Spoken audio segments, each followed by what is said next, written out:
CNN Student News is your cost-free, commercial-free source for current events. I'm your host, Carl Azus. This January 12th, we're reporting on a march in France that brought out millions of people nationwide. It followed a week of terrorism in the European country. On Friday, in separate standoffs, police killed the two men suspected of murdering 12 people at a satire magazine last week. Also, French police killed another terrorism suspect at a kosher market. He'd murdered 4 hostages before his death. A fourth suspect, a 26-year-old woman, is on the run. Officials believe she intended to go to war-torn Syria. Over the weekend, French police were told to get off social media and carry their weapons with them at all times. Officials say terror sleeper cells, terrorists living in secret in France, had been activated. Still, hundreds of thousands gathered in Paris yesterday, people representing different religions and leaders from all over the world joining in unity against terrorism. 3, 2, 1, 0. And liftoff of the SpaceX Falcon 9 rocket with Dragon. So, Falcon 9 is the rocket. It launched from Cape Canaveral, Florida on Saturday. Dragon is its capsule. It's carrying about 5,000 pounds of stuff to the International Space Station. Things appear to be going well for Dragon. They didn't for its Falcon 9 rocket. SpaceX, a private company, wants to reuse its rockets. That would save millions of dollars rather than having them drop in the ocean as garbage. Unfortunately for Falcon 9, its intended return to a floating landing pad ended in a crash. No one was on it, though. But we expect everybody to get a fair shot. And in exchange, we do our fair share. That's the basic bargain at the heart of this country. If you work hard, you can get ahead. It shouldn't matter what your last name is or what we look like or what family we were born into or how we worship. What matters is effort and merit. That's the promise of America. And the way we deliver on that is making sure that our education system works on behalf of every person who lives here. President Obama promoting his new plan to make 2 years of community college free for students. They'd have to go at least part-time, and they'd have to keep a GPA of 2.5 or higher. The White House estimates this would help 9 million students, prepare them for better future jobs, and save them $3,800 a year in tuition if they go full-time. But if students don't have to pay for it, who does? Taxpayers. The White House estimates this would cost $60 billion over the next 10 years, and the president would need Congress's approval to make this happen. Political analysts say a Republican-controlled Congress isn't likely to approve the Democratic president's plan. Still, one thing everyone can agree on, college isn't cheap. This is Steven. Hi, Steven. Hey. This is Steven's family. Nice, doggy. Life's good. Steven doesn't worry about much. He has big dreams, and like many people, he's decided that a college degree will help them come true. Go get him, Steven. But before he gets that diploma, Steven has to come up with some big bucks. And if Steven's family hasn't put money away, he'll be in for a tough road. If Steven is like millions of other college-bound students, and Steven is, that means he needs to get a loan. Over 10 years, the number of federal student loan borrowers went up 69%. Between 2012 and 2013, $238.5 billion in student aid was doled out. That's nearly the gross domestic product of Greece. Steven and his mates will borrow an average of $26,500. After 4 years and a fancy degree, our friend is wiser, more educated, filled with potential, and loaded with debt.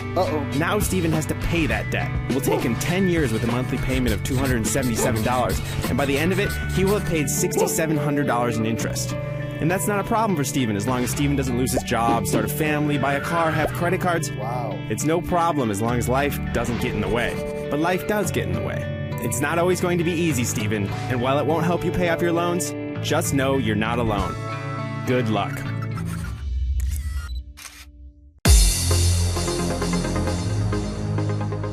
Carl Azus, present. Let's see who else is answering our CNN Student News roll call.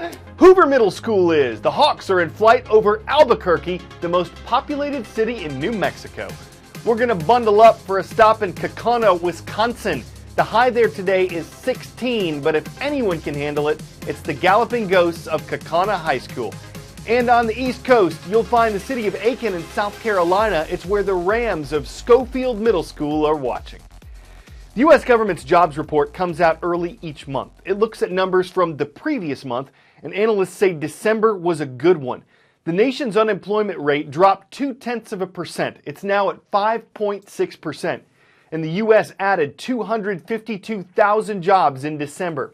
Where are they? All over. Business services, construction, food services, healthcare. Altogether, 2014 was the best year for hiring since 1999, a good sign for the U.S. economy. Many who lost their jobs in the Great Recession are getting them back, but there's a problem. They don't pay as much. Average wages actually dropped 0.2% in December. They went up 1.7% in all of last year. That barely keeps pace with inflation, and that's why many American workers don't feel an improvement. If you were asked on Family Feud to identify the most common New Year's resolutions, and you said lose weight, survey says, ding, it's often number one, always high on Americans' lists. But one thing that makes it difficult to keep that resolution is sugar. It's not just that people love it, it's that many of us don't realize how many foods it's in and how concentrated it is. What should I eat today? A cheeseburger or a granola bar? Gummy worms or dried fruit? A slice of pizza or some yogurt?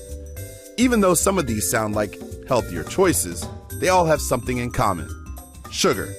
Why are diets so difficult? So one of the reasons why I think diets are so hard to stick to is because in many ways our food environment has been created in a way that we're almost dependent on a lot of these types of foods that are out there, and research is showing that we actually can become addicted to some of them. When we give our laboratory rats these different delicious types of foods to eat, they show changes in the brain that are similar to what you'd see if they were addicted to a drug like nicotine or cocaine or morphine. What are people exactly addicted to? We've found that mostly it seems to be foods that are rich in sugars. When our laboratory animals overconsume sugar, they'll show alterations in the pleasure systems. We evolved as a species based off of reinforcement. We wouldn't be here if we didn't find things enjoyable. It's a way to make us repeat behaviors. So what would you suggest I do in order to get better at this? I want to show you some different food products that we have and sort of test your knowledge about how much sugar's in them. Hidden sugars? Hidden. So what I want you to do is line them up according to the ones that you think have the most sugar to the ones that have the least amount of sugar. Can I get a little hint as to what they are? Those are craisins, cacao powder.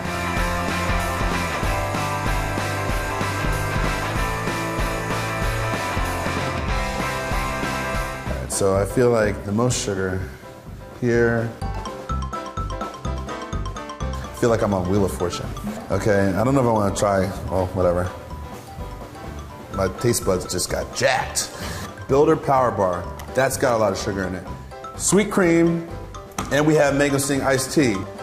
What say you, Doc? Well, let's talk about what you lost on. So this one, the craisins. It's craisins. When you take cranberries and you dehydrate it, you also concentrate the naturally occurring sugar into a very small piece of food now. Let's reevaluate your decision about the vitamin water. It's like going to the fountain, except for where it has a little bit of orange flavor to Well, it. it's not the case. There's a lot of added sugar in vitamin water, and actually 100% of the calories come from sugar. I feel like I ultimately failed at this test. You didn't fail, because think about how much you learned. Thanks for teaching me, and thanks for educating me. This has been awesome.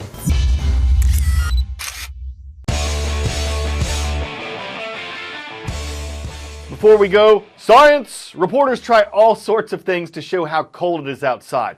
Tossing boiling water in the air, freezing a pizza. This sums it up simply. In a bubble. Watch it freeze before your very eyes. A CNN reporter mixed corn syrup and dish soap to keep it from popping. The rest, nature took care of. This was shot in Alberta, Canada, where recent temperatures have been between 8 and negative 25 degrees Fahrenheit.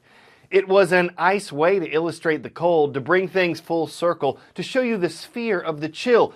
Though our puns sometimes get a frosty reception, a lot of icy stares, and a brisk brush off from everyone who's just too cool for them. I'm Carl Azus for CNN Student News.